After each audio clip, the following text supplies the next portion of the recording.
vamos lá então para a parte mais interessante do dia aí, que eu acho, né? Tem que puxar a sardinha para a minha aula, que é a parte de instrumentação da coluna, né? Então a gente avaliou clinicamente o paciente, pediu exames complementares, fez o diagnóstico, mensurou igual a gente fez e determinou o tratamento. E aí qual vai ser o tratamento? Agora nós vamos entrar nessa parte, nas habilidades envolvidas no tratamento cirúrgico dessas lesões, né? Vamos lá.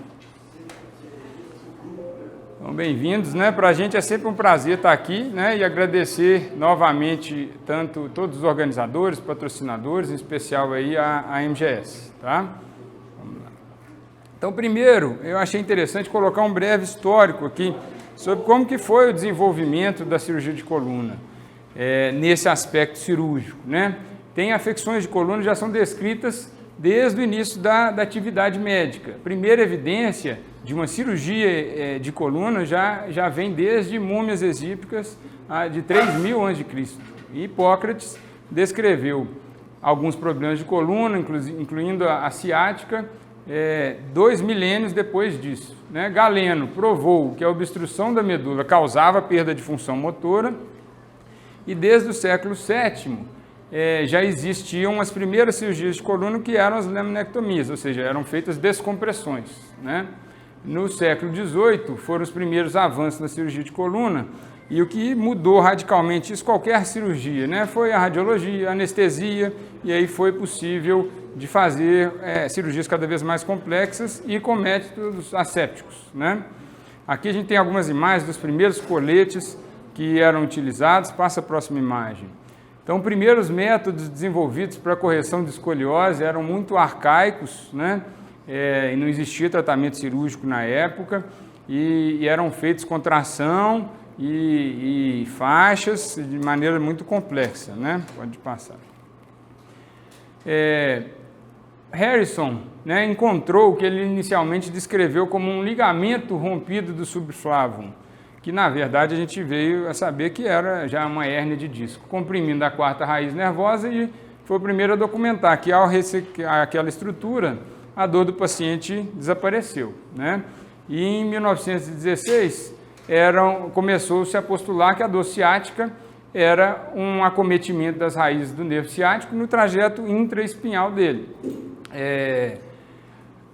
Já foram feitas as primeiras laminectomias, remoção desse disco intervertebral com sucesso na época, né? Para a correção da escoliose, inicialmente Harrington, nos anos 60, deve ter sido colega de turma do Luiz Cláudio, né, Luiz? Foi um dos que começou a operar a escoliose com o intuito de instrumentar para corrigir aquela deformidade. Inicialmente eram usadas essas hastes para fazer a distração na concavidade da curva. Pode passar. E aqui eram umas construções antigas, a gente ainda pode vê-las até hoje, tem alguns pacientes que foram operados, a gente chega no consultório assim ainda, né? E em alguns casos a gente pode até lançar mão delas, mas são exceções. Aqui são as hastes com amarrilhos sublaminares, né? Com uma correção até satisfatória, ali com fixação lateral, mas isso também trazia alguns problemas, né? Pode soltar. E Cottrell e Duboce foram os primeiros a desenvolver sistemas com parafusos pediculares e ganchos sublaminares, que aí sim conseguiria uma instrumentação com menor chance de pseudartrose, menor chance de arrancamento, menor índice de lesão neurológica durante o procedimento, e isso vem evoluindo até o dia de hoje, pode passar. Com alguns dos implantes mais modernos, a gente utiliza cages, né, para os acadêmicos e para os residentes R1. O cage é o recipiente que a gente usa para conter o osso, né, para fazer a fusão principalmente anterior. Os parafusos que a gente usa na coluna, os dispositivos, aqui já um cage autobloqueante cervical, ali um cage de reconstrução quando a gente faz vertebrectomia, ali uma prótese de disco cervical. Então isso tem evoluído, pode passar. Até os dias de hoje ainda a gente já tá fazendo também cirurgia endoscópica da coluna, com menos agressão, e já tem se desenvolvido a passagem de artrodese intersomática da coluna, que é entre os corpos vertebrais, por via endoscópica também, né? Então isso já é presente e um pouquinho de futuro aí. Pode passar. E para a gente fazer qualquer tipo de fixação ortopédica, seja na coluna ou não, a gente tem que conhecer um pouquinho da biomecânica, como que é o funcionamento dessas instrumentações, né? Então a gente sabe que os parafusos que a gente usa, eles têm algumas características que vão promover estabilidade suficiente em determinadas situações, né? A cabeça ela é feita para resistir longitudinalmente à tração daquele parafuso.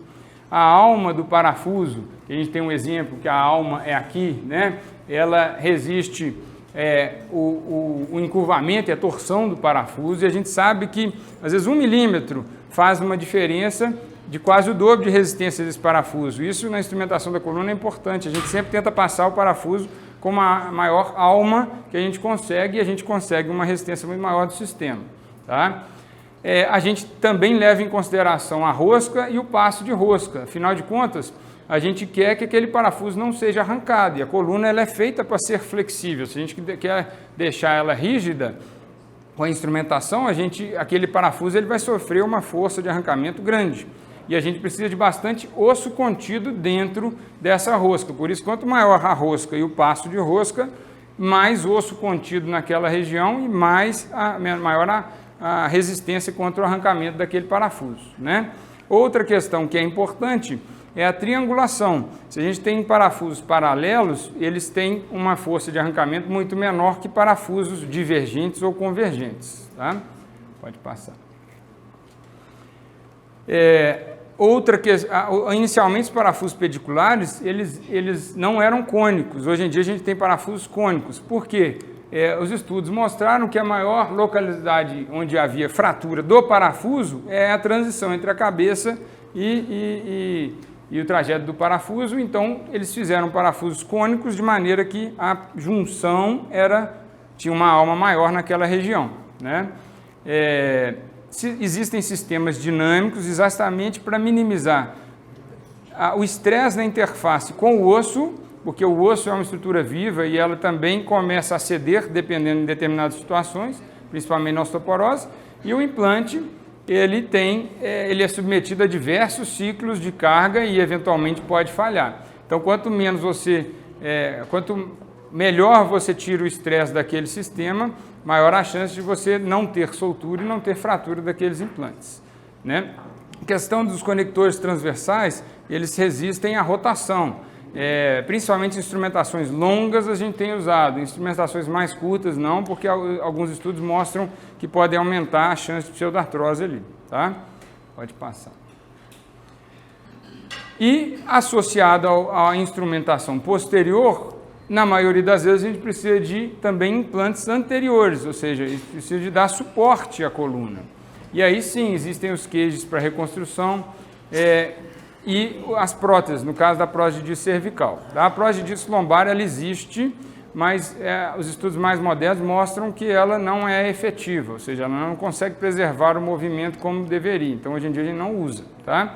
Mesmo a cervical tem indicações limitadas. A gente sempre busca preencher esses cages com a melhor qualidade óssea possível, né? E o osso melhor doador é a própria cristalítica do paciente, mas existem enxertos sintéticos também de excelente qualidade no mercado, tá? Os ganchos, eles não são o método de instrumentação mais utilizado, mas eles têm uma utilização bem específica, principalmente, por exemplo, naqueles casos de cifose muito acentuada, né? Porque a gente consegue ancorá-los por baixo da lâmina. Então, quando a gente faz uma manobra, por exemplo, a manobra de cantilever, que a gente coloca uma haste reta, a gente quer corrigir essa cifose, então a gente coloca uma haste reta e traz essa haste até a coluna, corrigindo a coluna. Isso gera um estresse biomecânico grande aqui nessa região. E um parafuso, ele tem mais chance de ser arrancado, mas o gancho, como ele está ancorado por baixo da lâmina, ele acaba trazendo a coluna sem ser arrancado. Então, ele não é o mais utilizado, mas sim ele tem o seu lugar aí nessa instrumentação, tá? Pode passar. E temos complicações também, né? Por isso que é importante a gente ter esse conceito biomecânico, porque a gente trabalha planejando a cirurgia para minimizar a chance de qualquer complicação ocorrer, né? A qualidade óssea é um padrão, é uma questão importante, né? Ossos de menor qualidade, eles tendem a facilitar a soltura dos implantes. A não consolidação também favorece a soltura. Lembra que o implante ele é feito para funcionar num prazo determinado até a consolidação óssea ocorrer. Se a consolidação óssea não ocorrer, independente do tipo de implante, mais resistente que for, ele vai ter um ponto que ele vai falhar. É igual se a gente for dobrando um clips, uma hora ele vai quebrar. Mesmo um metal de extrema resistência, se não ocorrer a consolidação óssea, em determinado ponto da vida, ele tende a falhar, né? Infecção também promove muitas vezes soltura dos implantes, por prejudicar a qualidade óssea adjacente ali ao implante, né? Durante a correção cirúrgica, a gente faz algumas manobras, como a distração, compressão, translação. Na escoliose, ela é muito importante. Para preservar a lordose, esses movimentos também são importantes, mas tem que lembrar que esses movimentos, eles exercem uma carga no osso que aumenta a pressão sobre esses implantes, inclusive no osso, né? Então, a gente tem que sempre calcular o que é o necessário ser feito para minimizar complicações decorrentes disso. Na escoliose é necessário, afinal de contas, a gente tem que corrigir aquela curva, né? Pode passar. Então, aqui, chegando no conceito, né, da aula, pode passar.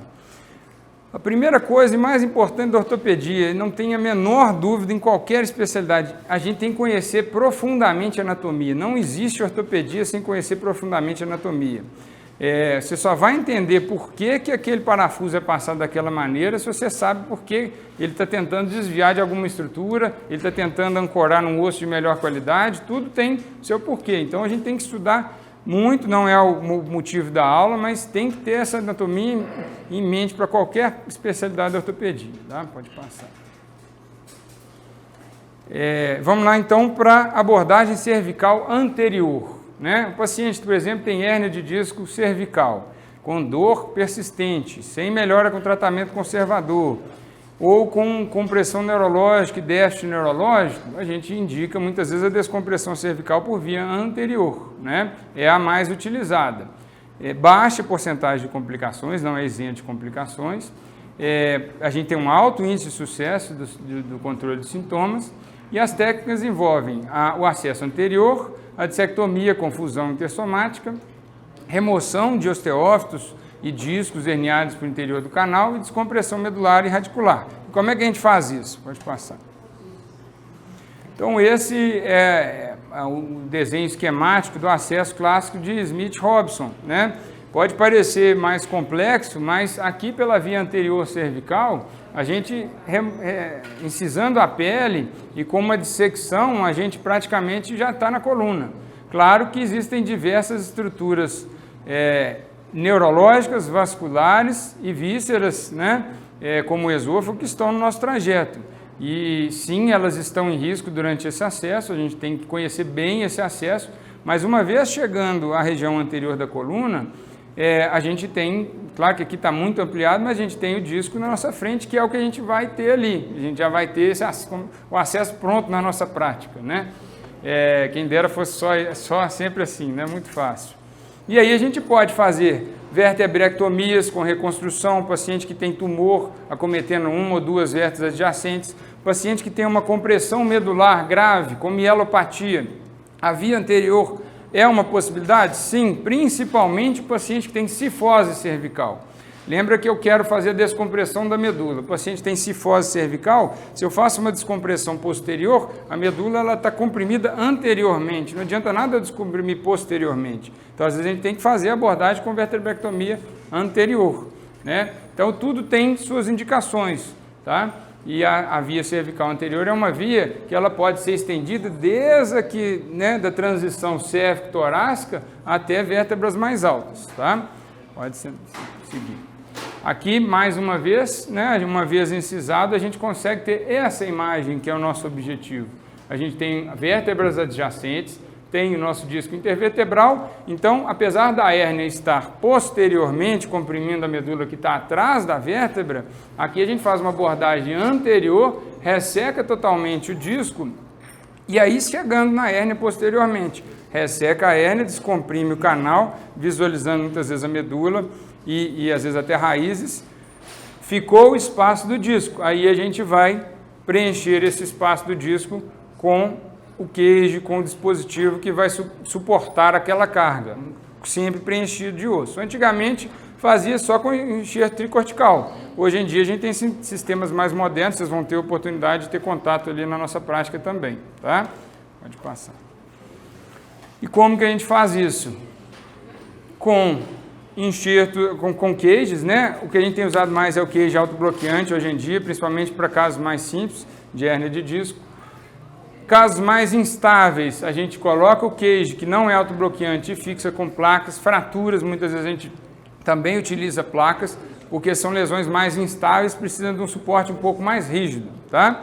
E aqui só para mencionar, é mais porque cai muito na prova, né? Isso aqui é um parafuso de odontoide, que passa pela via anterior, né? E muitas vezes isso aqui eu acho que não vai ser cobrado na habilidade de vocês, mas pode ser com certeza cobrado na prova escrita, né? E muitas vezes eles perguntam qual é o traço de fratura que você pode utilizar o parafuso de odontoide. E a questão é anatômica. Se você tem um traço de fratura que é paralela ao seu parafuso, como que você vai passar um parafuso dentro do foco de fratura? A gente precisa de um traço de fratura que seja perpendicular, para a gente passar um parafuso fazendo a compressão daquele foco, né? Lembra que o parafuso aqui é anterior, cervical, e aí a gente vem com esse parafuso. Então, você tendo isso aqui em mente, você responde a questão de prova, porque ela é básica, tá? Pode passar.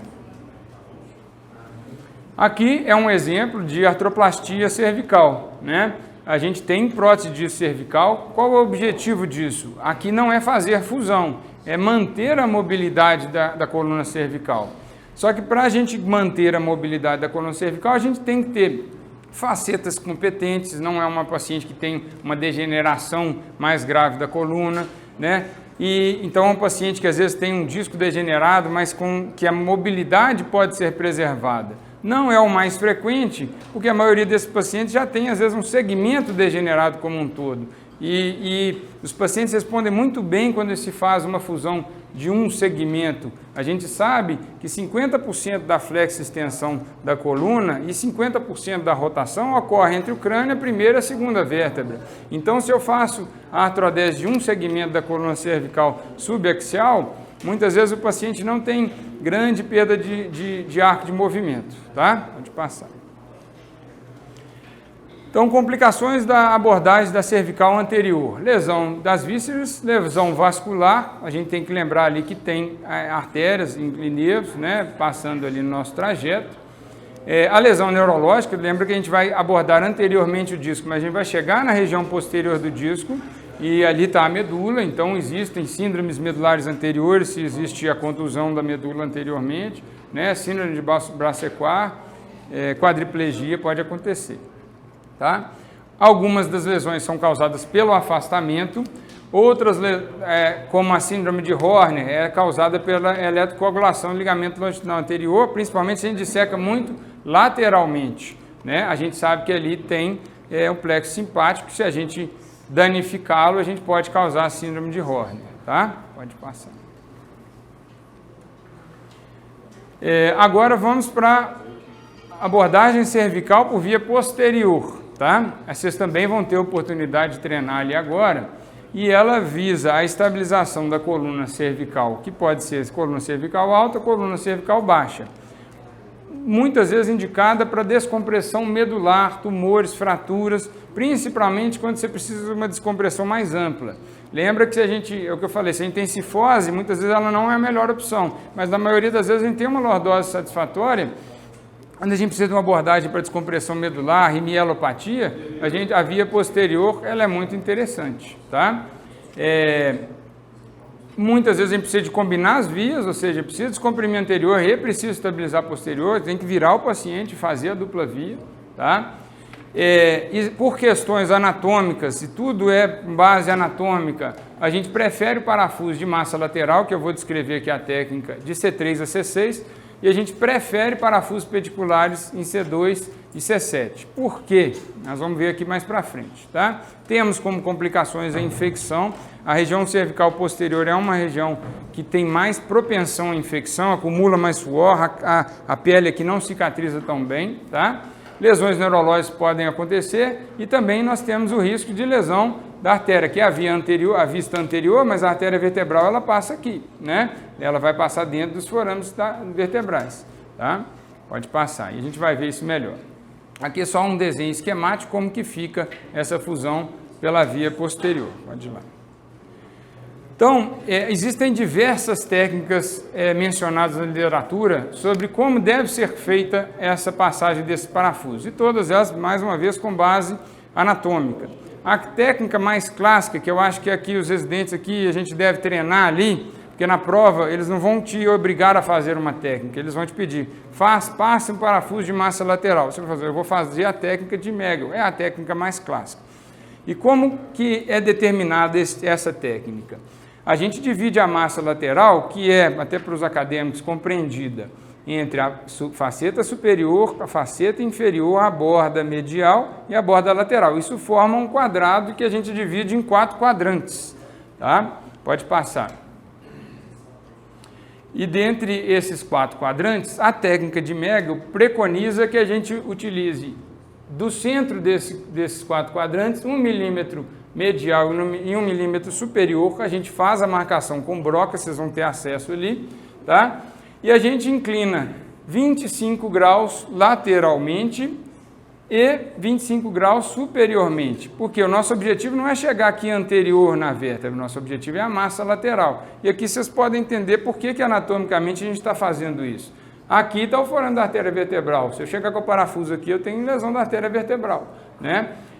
A gente vai ver na vista, no próximo slide tem, que o nervo ele passa muito adjacente e o pedículo aqui ele é muito estreito. Então a gente tentar passar aqui também no pedículo, a gente tem o risco de lesão da artéria vertebral e lesão da raiz que está saindo logo aqui embaixo com um pedículo muito estreito, tá? Então nesses níveis a gente faz a drilagem, marcação do ponto, faz a drilagem, aqui é o exemplo de uma drilagem manual, tá? Esses parafusos, eles tendem a ter 14 milímetros, a maioria da população, e você pode fazer ele unicortical ou bicortical. A vantagem do parafuso bicortical é que ele tem uma rigidez de arrancamento maior, mas também ele envolve mais risco, porque ele já ultrapassa a cortical anterior. Na maioria das vezes, paciente com a qualidade óssea razoável, a gente faz unicortical, parafuso de 14 milímetros em média, tá?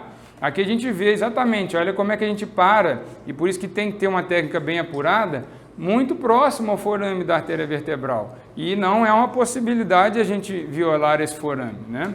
Pode passar. Aqui eu citei a técnica de Roy Camille e de Anderson, que são técnicas descritas na literatura, às vezes é bom vocês saberem que existe. A diferença de Roy Camille é que ela entra um pouquinho mais inferior e como ela não medializa, né, como a de Megel, você também diminui a angulação. Se você não está mais medial, ele diminui a angulação e faz em 10 graus. E ao invés de fazer ele seguindo a linha dos elementos posteriores na massa lateral, a técnica é descrita como passar o parafuso reto mesmo, tá? E a de Anderson é como se fosse um misto das duas, né? Ele também angula 10 graus, só que ele, sim, passa seguindo a angulação dos elementos posteriores, tá? Então essas duas eu acho que está no livro de referência, então por isso que eu coloquei aqui para vocês, talvez valha a pena saber, mas na prática de habilidades eu acho que vocês devem se dedicar a de Megel, tá? Existem as peculiaridades do parafuso de C2 e C7, tá? A gente sabe que entre C3 e C6 a artéria vertebral está dentro do seu forame e logo lateral ao pedículo. E a raiz do nervo cervical está dentro do canal e ela emerge ali pelo forame bem medial ao pedículo. Isso dá para a gente uma margem de erro milimétrica e coloca em risco a lesão, seja da raiz, seja da artéria vertebral passando um parafuso pedicular. Mas nas vértebras de C2 e C7, isso é possível, tá? Tanto pelo trajeto do pedículo, que é um pouco maior, a gente vai ver agora descrevendo como fazer, tá? A largura média do pedículo vai aumentando de 5 a 6 milímetros ali entre C3 e C6, pode passar.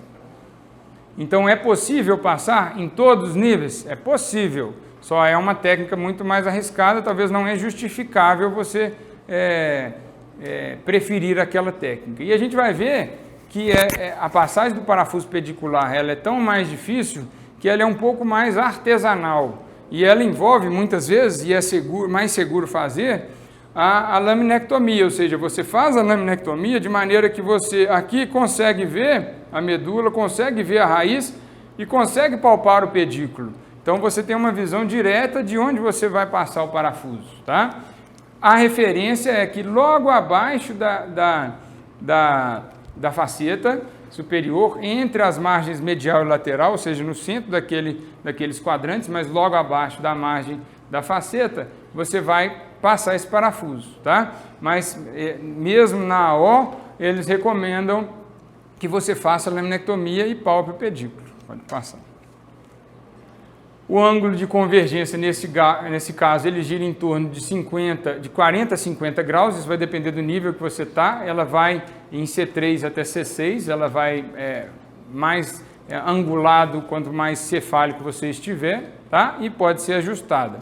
E a angulação caudal, nesse caso, você não quer apontar para cima, que é a massa lateral, que tem essa angulação, você quer apontar cranial, você quer apontar caudal, porque é o ângulo de angulação, é a angulação do pedículo cervical, tá? Pode passar. Outros métodos, e aí em C2, inclusive a minha preferência para C2, C2 ele tem uma lâmina muito espessa, então você consegue, ao invés de você ter que passar na massa lateral ou no pedículo lá na frente, você nem coloca em risco essas estruturas, você passa esse parafuso na lâmina. A lâmina é espessa, você consegue passar esse parafuso em X, e isso combinado com outros tipos de instrumentação, seja logo abaixo ou logo acima, coloca parafusos em posições diferentes. Isso aumenta a sua resistência biomecânica nesses implantes. Pode passar. Aqui, só para citar, temos os amarrilhos, os ganchos subliminares, aqui é um exemplo, tá? Ganchos pediculares, que eu já mencionei mais para trás, né? As vantagens de se usar, não é muito utilizado, hoje os parafusos pediculares já se desenvolveram muito, mas é uma opção que a gente pode encontrar em alguns pacientes e podem ser utilizados para correção de grandes cifoses também, tá? Aqui só para a gente mencionar na coluna torácica, tá? A inserção é na porção média da articulação, ou seja, você faz uma linha na porção média da articulação com a linha superior do transverso e logo medial e inferior a essas linhas, você tem o ponto de entrada do parafuso da coluna torácica, tá? E isso você tem que avaliar com um intensificador também, ele tende a ser mais cefálico à medida que você vai para níveis mais craniais, tá? Pode passar. Na coluna lombar, a gente vai treinar bastante isso aqui, é um parafuso talvez que a gente mais utilize. A gente coloca uma confluência de 4 linhas. Então a gente tem a linha da pars interarticulares, isso aqui é a pars interarticulares, ó. Uma articulação está aqui, a outra está aqui. É aqui que acontece a espondilólise, que depois acaba culminando na espondilolistese. Então, isso aqui a gente tem uma linha da pars articulares, o processo mamilar, que na verdade ele é mais evidente na vértebra T12, ele inclusive na vértebra T12, ele te demonstra o ponto de entrada do seu parafuso. Tá? Nas outras vértebras você não vai ter um processo mamilar evidente, tá? A margem lateral da faceta articular superior e o processo transverso. Na verdade, ou seja, essa linha que é da pars com a linha da faceta e o meio do processo é o seu ponto de entrada. Então marquem isso aqui que a gente vai treinar lá essa passagem de parafuso. Nesse caso você também vai fazer a convergência de acordo com o nível que você está. E a gente não quer convergir demais, senão a gente pega a raiz que está saindo aqui no recesso lateral. E a gente não quer convergir menos, porque senão a gente acaba até passando por dentro do osso, mas não pegando a vértebra toda. Lembra que a gente quer a maior quantidade de osso dentro das ossos do parafuso para evitar o arrancamento. E a gente não quer progredir demais, porque aqui a gente tem grandes vasos, principalmente na lombar, que também não é interessante perfurá-los, né? Aqui só para mencionar algumas outras técnicas que existem, que na verdade são abordagens semelhantes à técnica clássica, mas se você por algum motivo entra mais medial, você vai colocar um parafuso mais reto, você não pode convergir exatamente por causa do recesso lateral. Você pode entrar mais lateral, veja essa aqui, ele já não está entrando em cima da faceta, ele está entrando na base do processo transverso. Por quê? Vantagem disso, você consegue um parafuso mais convergente. Lembra que biomecanicamente, quanto mais convergente, menor a chance de arrancamento, né?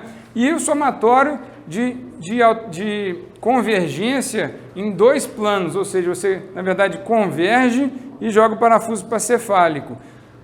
O objetivo, mais uma vez, anatômico. Você tem mais conteúdo ósseo dentro das ossos do parafuso e aqui você ancora o seu parafuso num osso mais denso. Então, você também tem mais suporte e aquele parafuso fica mais bem posicionado. Pode passar. Existem também na lombar métodos de ganhar estabilidade anterior da vértebra. Aqui é uma delas, é o ALIF. Ele é bem semelhante ao cervical, só que a diferença é que o nosso acesso é anterior. A gente tem que tomar cuidado, tem grandes vasos aqui, né?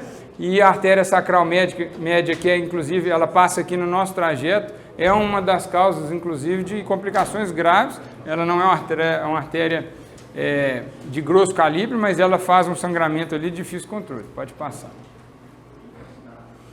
E outras maneiras de você colocar o enxerto anterior, mas pela via posterior. Muitas vezes, se a gente já está passando o parafuso posteriormente, a gente não precisa necessariamente fazer o acesso anterior. A gente, por via posterior, a gente consegue passar esse implante. Uma das técnicas é o PLIF e o TLIF, que é o mais utilizado. A gente rebate medialmente essas raízes. Lembra que a gente está lá atrás. Entra, disseca o ânulo fibroso, tira a hérnia eventualmente, esvazia esse disco e coloca o enxerto dentro do espaço discal. Aqui ali, né, a mesma coisa, só que aqui feita por via minimamente invasiva. Ou seja, você não abre e disseca a coluna, você passa um parafuso de maneira percutânea, né, com controle radiográfico. A gente tem a técnica é básica, mas você vai ver isso no raio-x, passa o parafuso de maneira percutânea. E passa o queijo com um sistema tubular, por exemplo, e hoje em dia tem se desenvolvido até por sistemas endoscópicos, passar o queijo para você atingir o mesmo objetivo com menos agressão, né? Pode passar. Outras vias que hoje em dia têm sido muito colocadas, então às vezes o residente ouve X-LIF, L-LIF, O-LIF e fica achando que é a coisa de outro mundo, e não tem nada de outro mundo, o nome só é complicado, é só a via, né? A ALIF é Anterior Lumbar Interbody Fusion. Então, o O-LIF é o oblíquo, o X-LIF e o L-LIF é o Extreme Lateral, então é o extremo lateral.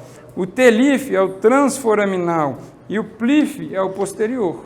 Então é só a sigla, não tem nada de outro mundo isso não. Tá certo? Então agora nós vamos ter um bom tempo ali para a gente treinar bastante, isso que é a parte interessante também. Obrigado.